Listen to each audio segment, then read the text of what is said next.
climate properly, which is really hard to do in a historic building, which is probably why the, what is it, South Carolina Historical Society moved from the fireproof building to wherever they were.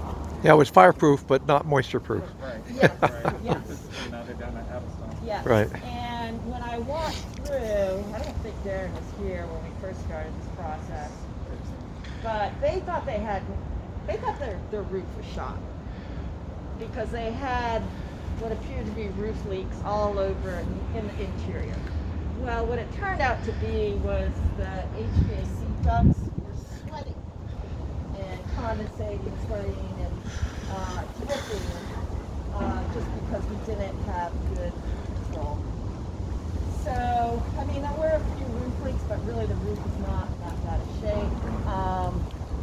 A lot of infiltration. The windows were shot, even though they were only 10 years old, and that really was VAR required. We had renovated this in 1990, and VAR had required us to use wood windows. So I guess they were older than 10 years. They were more like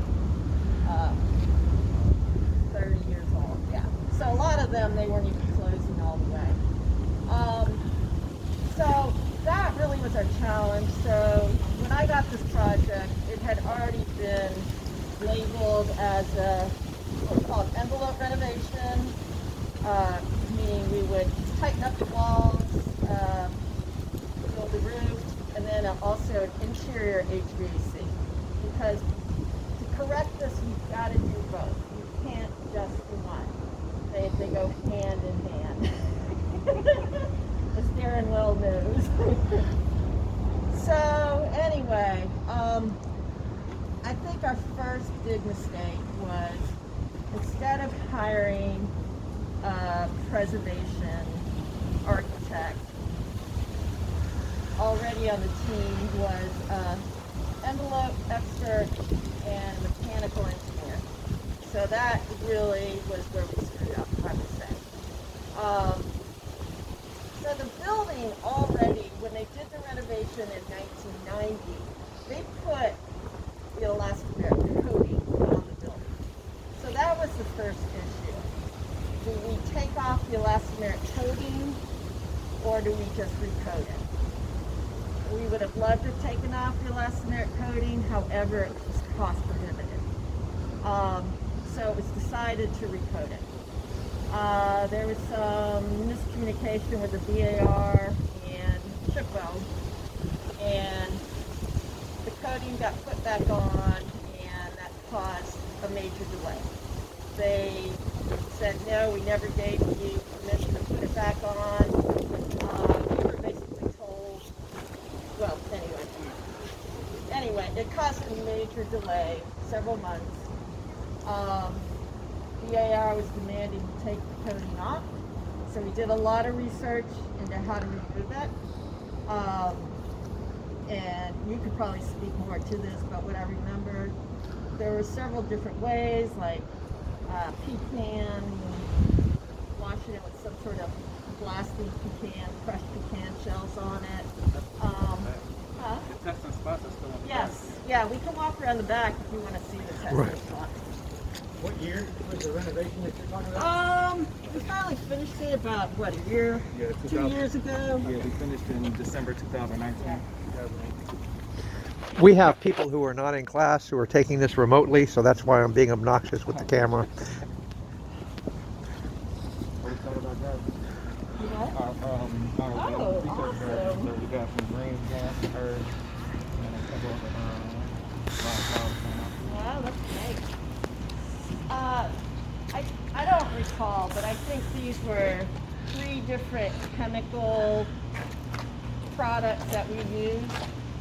And so what we could see is that there were actually several layers of not only the elastomeric coating that was on here previously, which was also red, but then there's a white layer, which that was on there when CFC bought the building.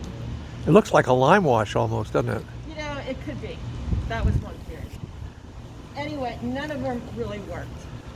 So what I remember the last thing that we were considering was some sort of sponge method with heat, I want to say. And the reason for that was, well, everything we considered had issues. First of all, they were all very expensive. All would have cost about, it seems like it would have been a total of $600,000 to take it off. But the sponge method would have been good because didn't have any hazardous or chemicals. However, apparently it was extremely noisy. So you got the neighborhood to consider. Nobody wanted to use the chemicals, especially our environmental health and safety guy on campus. So anyway, where we left it, the building was just sitting here half done. So basically we went to the BAR, we said, let us finish up. We won't put the second coat on.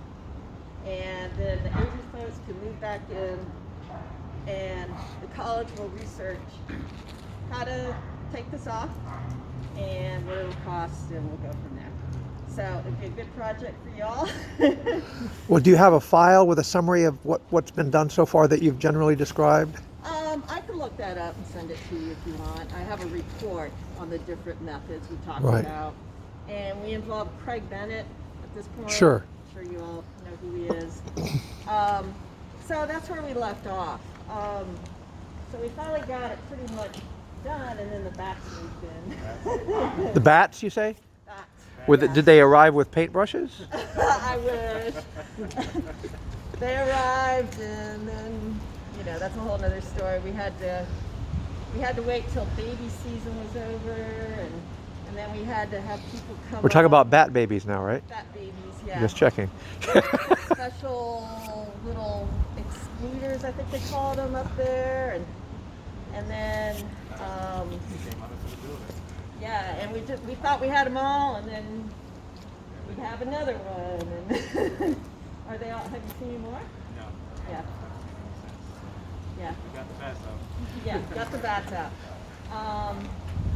So another problem we had was the classroom, the type of HVAC. We had a fan coil unit in there.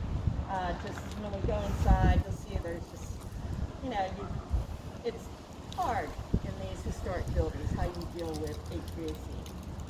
And it was just too noisy.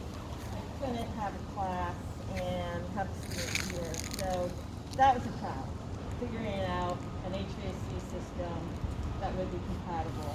Does it work, Karen? Sounds like the chiller working. So. Well, I mean, the noise part. Yeah. So what did you end up with? Well, you'll see. Okay.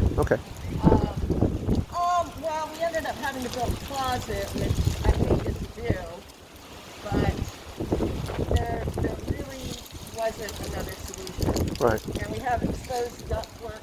It doesn't have much. At least you can tell when it's sweating. Yeah, it's just a closet. So, Yeah. So the other thing we did, which also killed me to do, but you've got to be realistic, is all the HVAC system was up in this sort of attic space, but it was sweating over these archives, which was disastrous. So we made the decision. Well, the other problem, again, just dealing with reality, it was so high up there and so inaccessible that the techs, the HVAC techs, they weren't maintaining it or even fixing it. So we moved that, we created a mechanical room. We gave up some space, created a mechanical room, like I said, killed me to do it, but it just makes, you gotta be practical if you want these buildings to function. So, anyway, we're still working out some kinks with the mechanical system, not so much what we put in this phase, but the filter that we put in. Mechanical systems are always a problem. But other than that, we haven't really had a chance to test the building because the COVID came, and by the time they got moved back in. And that was another thing. We had to take out all the archives, put them in special storage, and then move them. We worked out with the organization and we were able to get a grant for new shelving system outside of this. So even though we lost the space on the third floor in our archive, we ended up putting our entire library up there, which was on the second floor. So we just moved everything around. Oh, really? They just play Legos. Yeah. So we, I think we got about a $90,000 grant for all new archival shelving. Because the shelving that we had before came from the library when it was over at Robert Scott Small. Right. So we had completely old, outdated shelving units in there. So when we did the renovations, we got that grant, and we were able to, even though we lost some space, we ended up gaining a lot more space than we had Yeah, before. and I made Darren, I said, okay, if you're going to do that, just let me check it out structurally. If you're going to add a lot more weight, this historic building, we've got to make sure it's going to be okay. So, It wouldn't be the first time that books cause problems like that. well, again, you know, this kind of structure is probably the last kind of place you want to have an archive, but it's so. I mean, it's also a beautiful thing that there's still using Sure, it no, for no, yeah. African American education. So, anyway, you want to take a quick tour? Yeah, Through the absolutely. That's what we're here for. And- So how are we going to do it? Split it up into two groups? Yeah, I don't